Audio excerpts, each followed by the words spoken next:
जनता दरबार news नेटवर्कमध्ये आपल्या सर्वांचं स्वागत।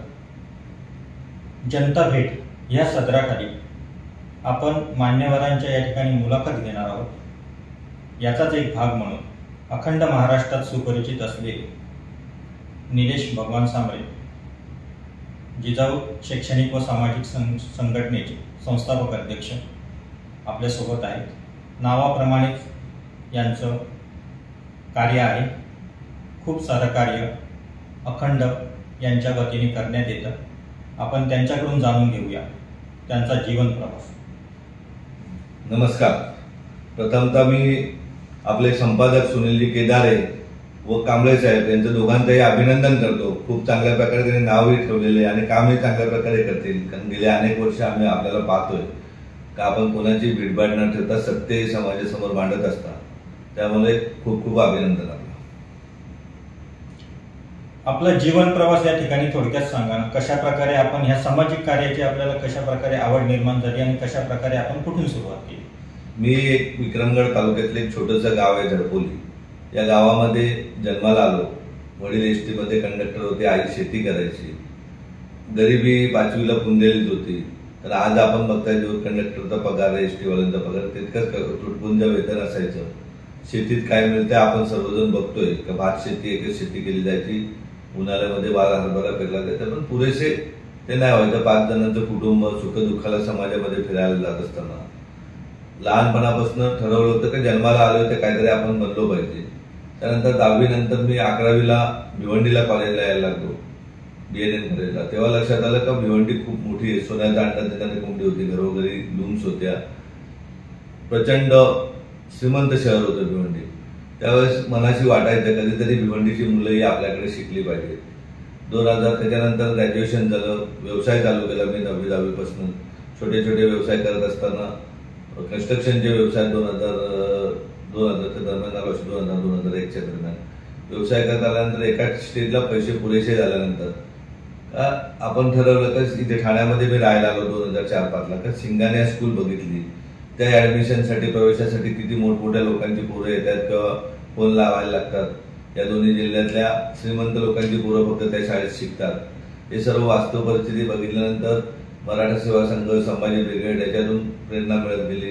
जिजाऊ वाचली, संभाजी महाराज वाचले, छत्रपती शिवाजी महाराज वाचले आणि आई वडिलांची शिकवण होती लहानपणापासून तर दुसऱ्याला मदत केली पाहिजे। मदत केल्यानंतर लक्षात आलं की नातेवाईकाला किंवा आपल्या मित्रमंडळीला करोडो रुपये जरी दिले तरी काय ते गोष्टी शून्य असतात। त्याच्यामुळे अशा प्रकारे आपण मदत करू की ज्याचा समाजामध्ये नाव राहिलं पाहिजे आणि समाजाला उपयोग झाला पाहिजे। जेणेकरून त्या दृष्टीने पालघर जिल्ह्यात कुपोषणाचा विषय हा दांडगा असायचा। म्हणजे 91ला जो बालमृत्यू पण झाला ही एकदम हळहळ लागणारी गोष्ट होती, परंतु आजही रोज 3 बाळं मरून पावतात जन्माला आल्यानंतर। दर 15 दिवसांनी एक ताई डिलिव्हरी जात असताना पोटातल्या बाळासहित मरण पावते। मग अशा वेळेस आपण या देशाचे नागरिक आहोत आणि नागरिक असल्याने आपण एक रुग्णालय चालू केलं। आज अभिमानाने सांगतो पालघर जिल्ह्यामध्ये जिल्हा रुग्णालय नाहीये, परंतु आपल्या जिजाऊचं निलेश सांबरेचं रुग्णालय की ज्यामध्ये 130 खाटांच्या रुग्णालयामध्ये NICU, डायलिसिस पासून अगदी छोट्या छोट्या आजारापासून कॅन्सर पर्यंतच्या शस्त्रक्रिया संपूर्ण फ्री होतात। एवढ्यावर आता सिजर होतोय, एवढ्यावर सोनोग्राफी, एक्सरे सगळी व्यवस्था आपण सर्व सोयी सवलतीने युक्त। ऑपरेशन थिएटर 3-3, 4-4 ऑपरेशन थिएटर आहेत। डोळ्यांचे ऑपरेशन दररोज 25 होतात। डिलिव्हरीची एखादी केस तरी 100% दररोज होते। अदर ऑपरेशन 7 ते 8 ऑपरेशन होतात।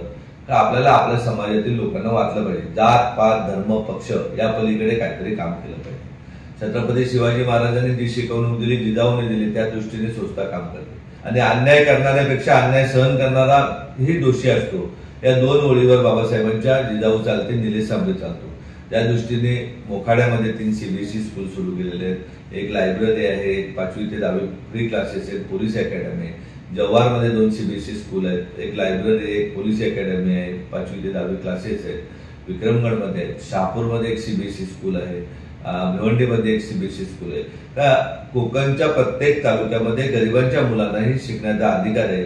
ज्याप्रमाणे श्रीमंतांची पोरं सिंगानिया स्कूलला शिकतात, त्याप्रमाणे गरिबांची मुलं जिजाऊच्या भावनादेवी भगवान सांबरे CBSE स्कूलला मोफत शिकले पाहिजेत। हे स्वप्न आहे आणि ते स्वप्न सत्यात आणण्याचं काम आपली जिजाऊ करते। त्याचबरोबर जसं झडपोलीला एक रुग्णालय आहे पालघर जिल्ह्यासाठी, तसं आपल्या कोकणच्या 5 जिल्ह्यामध्ये 5 रुग्णालय 150-150 बेडचे चालू करायचे की जिथे आमच्याकडे पैसे नाही म्हणून घरी आमची ताईंनी, आईनी, बाबांनी उपचार न घेता मरण येता कुठलाही पावता कामा नये आणि कुठलाही विद्यार्थी शिक्षणापासून वंचित राहता कामा नये. आई वडील नसलेला मुलगाही आपल्याकडे IPS झाला. हजारो मुलं आज प्रशासनाच्या विविध पदावरती नोकरीला लागलेत. केंद्र सरकार म्हणा, राज्य सरकार म्हणा, विविध पदावरती नोकरीला लागलेले आहेत. आज कोकणभर आपल्या 45 अभ्यासिक आहेत, 30 पोलीस अकॅडमी आहेत, 30 ठिकाणी आपले गट क आणि 10वी-12वीच्या मुलांना नोकऱ्या लावण्याचे स्वप्न आहे ते साकार होते. प्रत्येक ठिकाणी प्रत्येक क्षेत्रामध्ये आपला विद्यार्थी गेला पाहिजे. एवढ्यावर न होता सांगतोय आपल्याला, मला सांगायला आनंद वाटतो का श्रीमंतांची मुलं पैसे असतात त्याच्यामुळे JEE नीटचे क्लासेस करून कुणी MBBS ला जातोय, कुणी MD MS करतात आणि नंतर पैसे कमावण्याची फॅक्टरी म्हणून ते हॉस्पिटल टाकून ना गरिबांना लुटण्याचं काम करतात. IIT ला श्रीमंतांची मुलं जातात, मोठमोठे पैसे कमवतात. तर आपण झडपोलीच्या आपल्या भावनादेवी भगवान सांबरे CBSE स्कूलला इयत्ता 9वी पासून JEE नीटच्या क्लासेसची व्यवस्था केलेली. अगदी आपल्याला सांगतोय जसे डॉक्टर ठाणा मुंबईतले लीलावती किंवा ज्युपिटरच्या लेवलचे आहेत त्याप्रमाणे IIT झालेले शिक्षकच विद्यार्थ्यांना शिकवतात JEE आणि नीटचा आणि त्याचाही रिझल्ट खूप चांगला आहे ना. ते किमान 40 विद्यार्थी दरवर्षी MBBS ला सरकारी मेडिकल कॉलेजमध्येच जाणार, किमान 40 विद्यार्थी दरवर्षी IIT ला जाणार, किमान 40 विद्यार्थी आपल्याला CA बनवायचे दरवर्षी, किमान 40 विद्यार्थी स्पर्धा परीक्षा मार्फत वयाच्या 21व्या वर्षी 20 लाख विद्यार्थ्यांना पहिल्या 10 मध्ये येणारे विद्यार्थी आपल्या अकॅडमीचे असतील त्या दृष्टीने इयत्ता 9वी पासून स्पर्धा परीक्षेचा अभ्यास चालू केलेला आहे. किमान 40 विद्यार्थी लॉ करून पुढे जजेस झाले पाहिजे. बाबासाहेब बोलत होते की जेव्हा शिकलेला माणूस राजकारणात येईल आणि तो राजकारणात आल्यानंतर जी खरी सेवा केली ती स्वातंत्र्य मिळाल्याचा आनंद आपल्याला देईल का तो भ्रष्टाचार करणार नाही, तो चांगल्या प्रकारे काम करेल. प्रशासनाला नुसतं बोलण्यापेक्षा आपण आपले प्रशासनामधील अधिकारी तयार केले पाहिजे. त्या दृष्टीने आपण सर्वजण एकत्रित काम करूया. त्या दृष्टीने जिजाऊ काम करते आणि तेही स्वाभिमानाने. आपला माणूस लाचार होता कामा नये. कुठलं पावती पुस्तक जाऊन तुमच्याकडून पावती फाडा, यांच्याकडून पावती फाडा, इथल्या आमदार खासदाराकडून पावती फाडा हा उद्देश जिजाऊचा नाही. जिजाऊच्या 15 रुग्णवाहिका आहेत कोकणभर का त्या मोफत सेवा करत असतात. जिजाऊच्या 8 CBSE स्कूल आहेत, 30 पोलीस अकॅडमी आहेत, 45 वाचनालय आहेत, अभ्यासिका आहेत. आता ठाण्यालाही 12 तारखेला मोठं अभ्यासिका आपण तयार करतो की तिथे किमान 200 विद्यार्थी बसून अभ्यास करतील आणि किमान 500 विद्यार्थी दिवसाला संगणकचे शिक्षण घेतील की जी आज गरज आहे. आपल्याकडे अभिमानाची गोष्ट अशी की 75-80 वर्षाचे आजोबांनाही इथल्या टीमने संगणक शिकवलंय. महिलांबाबत विचार करायला गेला तर शिलाई मशीन म्हणा, हातगाडी म्हणा, घरघंटी म्हणा, त्याचबरोबर अगरबत्ती, साबण, शॅम्पू, विविध पदार्थ बनवून ना ते विकले जातात, विकले पाहिजे. त्या दृष्टीने आपली संस्था ग्रामीण भागात, शहरी भागात सर्वकडे काम करते. आज ठाणा महापालिकेचाच विचार करायचा गेला तर 12 ठिकाणी ते आपले मेडिकल कॅम्प दर महिन्याला होतात आणि किमान 10 प्रभागामध्ये अभ्यासिका आहेत की जिथे गरिबांच्या मुलांना 1ली पासून 12वी पर्यंत शिकलं जात पाहिजे. या ठिकाणी हजारो कुटुंब अशी आहेत की त्यांचा रोजगार या जिजाऊपासून सुरू होतो. अनेक विद्यार्थी UPSC MPSC शिकून या ठिकाणी नोकऱ्या उच्च पदावरती गेलेले. ह्या सर्वांचे वडील, आई वडील जेव्हा तुम्हाला भेटतात काय भावना असते त्या लोकांची? खूप आनंद असतो डोळ्यामध्ये. अनेक व्हिडिओ आहेत, तुम्ही जाताना किसनकडनं घेऊन जा. म्हणजे आपल्याकडे नोकरी लागलेले जे हजारो विद्यार्थी आहेत त्यातले 70% विद्यार्थी हे वडील नसलेले विद्यार्थी आहेत. गोरगरिबाची मुलं आहेत, गोरगरिबाच्या मुली आहेत. अगदी सांगतोय वीटभट्टीवर काम करणाऱ्या आई वडिलांची मुलगी आपल्याकडनं पोलीस झाली, भाजी विकणाऱ्या आईची पण मुलगी आपल्याकडे पोलीस झाली. आई वडील नसलेला मुलगा आपल्याकडनं UPSC होऊन IPS ऑफिसर म्हणून रुजू झाला. खूप आनंद वेगळा आहे तो. तुम्ही माझ्यासाठी करणे, मी तुमच्यासाठी करणे, इथे आपण ड्युटी आहे. पण ज्या वर्गासाठी जिजाऊ काम करते, ज्या आज तुम्हाला सांगतो किमान 30 लाख आपल्या समाज बांधवांनी जिजाऊच्या आरोग्य सुविधेचा लाभ घेतलेला आहे. मेडिकल कॅम्प म्हणा, झडपोलीचं हॉस्पिटल म्हणा, 3-4 आपले क्लिनिक आहेत. कल्याणमध्ये 2 आहेत, भिवंडीमध्ये 2 आहेत, तर जेणेकरून आपल्या समाज बांधवांना आरोग्याची कुठे टंचन भाजू नये त्या दृष्टीने काम करतात. मेहंदी क्लासेस, हे 5वी ते 10वी क्लासेस, CBSE स्कूल आहे, त्यातून लाखो लोकांनी सहभाग घेतला. अगदी तुम्हाला सगळं ठाण्यामध्ये जेवण बनवण्याचे क्लासेस चालू केले आणि रिक्षा ड्रायव्हिंग चालू केली. महिलांनी शिकलं पाहिजे. तर कुठेही करून आपल्या 2 हाताला काम दिलं पाहिजे. केंद्र सरकार, राज्य सरकार करेल, त्यांची ड्युटी आहे, परंतु आपलीही ड्युटी आहे. आपण या देशाचे नागरिक आहोत. डॉक्टर बाबासाहेब आंबेडकरांना काही करोडपतीच्या जन्मी नव्हते आले, पण चांगलं करायचं ठरवलं तर आज जगामध्ये त्यांची पूजा केली. छत्रपती शिवाजी महाराज काय राजाच्या पोटी जन्माला नव्हते आले, सरदारांचे झाले होते, पण आज जगामध्ये त्यांची पूजा केली आहे. आपण त्यांच्या कार्यात इतके मोठे नाही होऊ शकत, पण खालीचा वाटा काय ना काय आपण केला पाहिजे. त्या दृष्टीने काम केलं जाते. आपल्या जिजाऊचे लाखो कार्यकर्ते आहेत.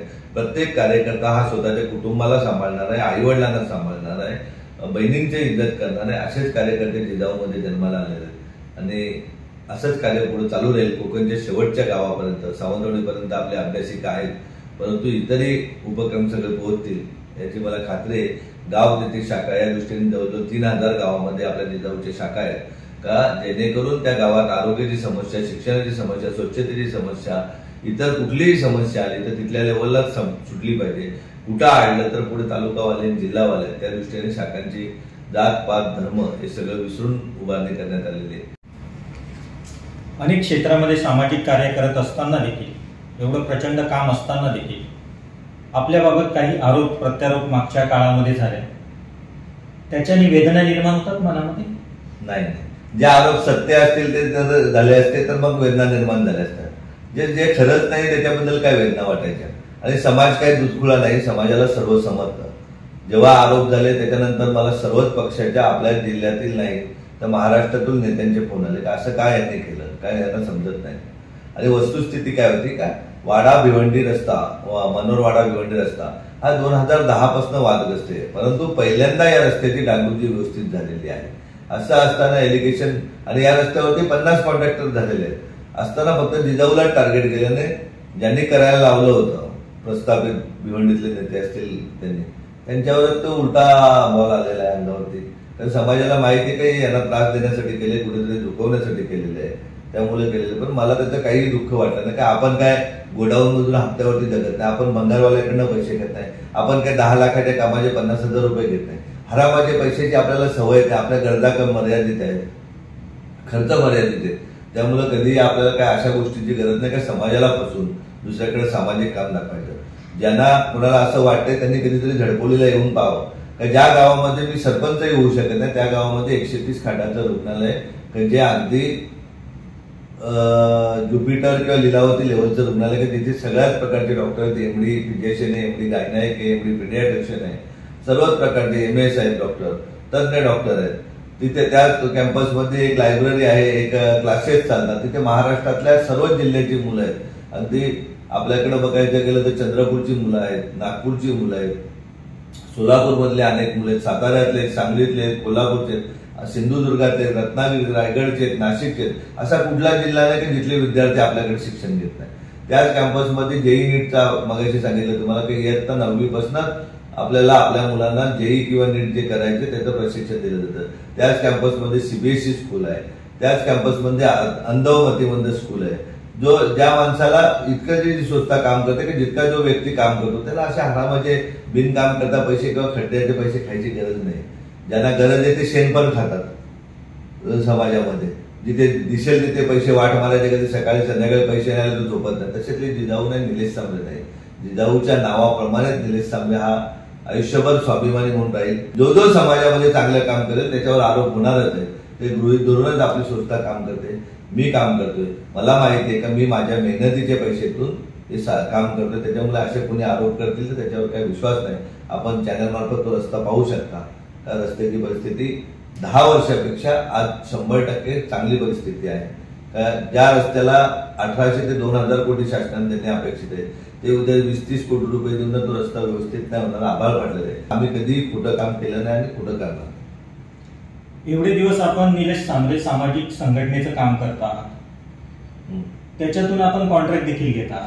एवढे दिवस आपल्यावरती आरोप झाले नाही, पण भावी खासदार म्हणून जेव्हा आपली राजकारणामध्ये एंट्री किंवा आपला प्रवेश होतोय राजकारणामध्ये, त्याच वेळेस हे आरोप होत आहेत, तर मग याला काही राजकीय पार्श्वभूमी आहे किंवा विरोधकांचं हे षडयंत्र आहे असं आपल्याला वाटतं का? त्यांना वाटत असेल, लोकप्रतिनिधी त्यांनी काम केलं नसेल किंवा जिजाऊचं काम मोठं असेल त्यामुळे भीती वाटत असेल म्हणून त्यांनी धंदे केले असेल. कारण जो रास्ता रोको केला होता ते एका विशिष्ट पक्षाचेच लोक होते.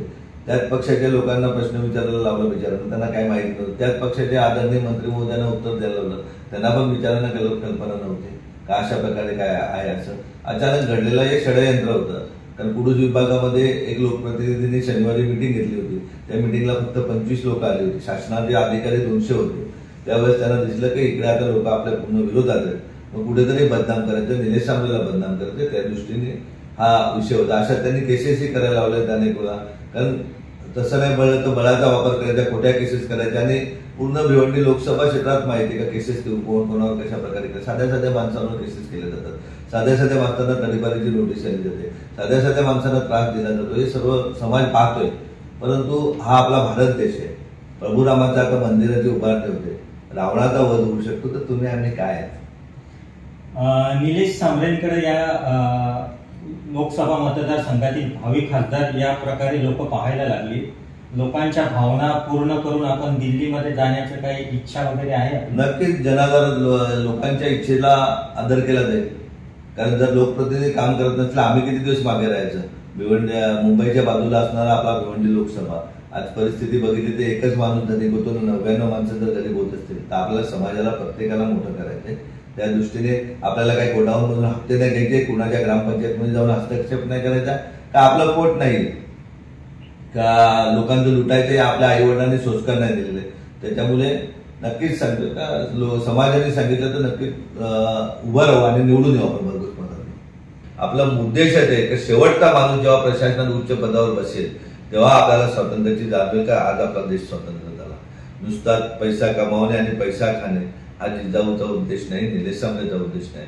ज्याप्रमाणे आता बोलतोय तसंच रात्री झोपेतून उठवलं तरी तेवढ्याच प्रकारे त्यांनी बोलता आलं पाहिजे.